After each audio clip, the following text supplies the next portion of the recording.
Hey, it's Elgin Walker, Elgin Plar Walker team. Just a quick synopsis here, what we got going on in the real estate market.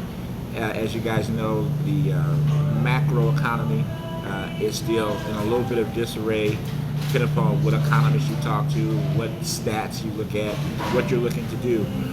The micro economy, depending upon where you're at, may be a little bit different.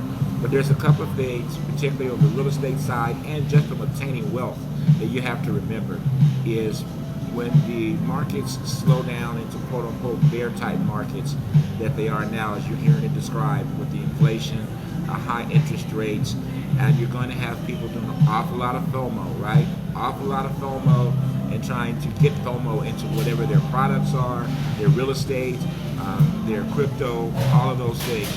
This is the time where you can put in a little extra effort in doing your research and preparing yourself for what's important to you.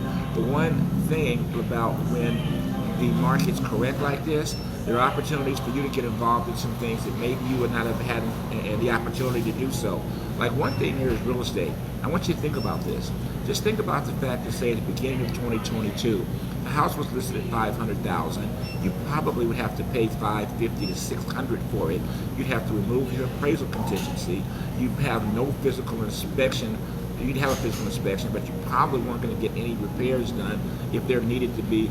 Basically, the sellers were just, here it is, and I got 19 offers, take it or leave it. So here we are now at the end of 2022, and you'll notice that the property prices really haven't come down that much. Maybe 5%, 3%, whatever it is, something like that, depending upon the area you're in and the price point that you're in. But here's what you got to feel. Most of the sellers right now do not have multiple offers on them. Most of them are not getting well above list price and getting all of these contingencies removed.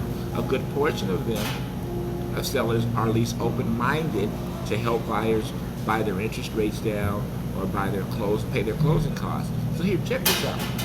Just think about this, is that because of you having a property earlier in the year that you would overpay the list price for, and waive all of those rights that you have, but that you would just pay more than what the property was listed at and probably what it was possibly worth at that time.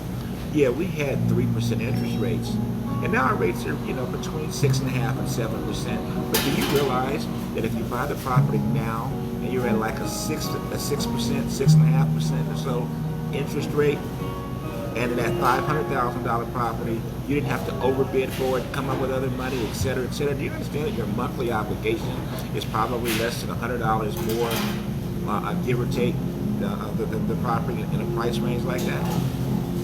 So is it really a bad time to buy? Is it really a bad time to buy? My answer to you for that question would be no. Why? Because you need to be concerned with your monthly obligation. See, as long as your monthly obligation, you can handle the property, you can stay in the property, you don't have to sell it, you can rent the property out, you can do whatever you need to do to sustain yourself in it. And just think about this. Think about if you can make the monthly payment, and let's suppose that, as most economists are saying, that at some point in the next year, 2 years, maybe at the most, some people are saying sooner than that, don't know I'm in that camp, but rates may come down.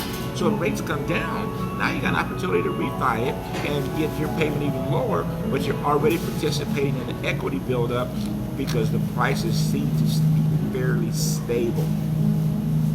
So think about it. Again, the key is you couldn't get in January. You're making offers everywhere. You're discouraged.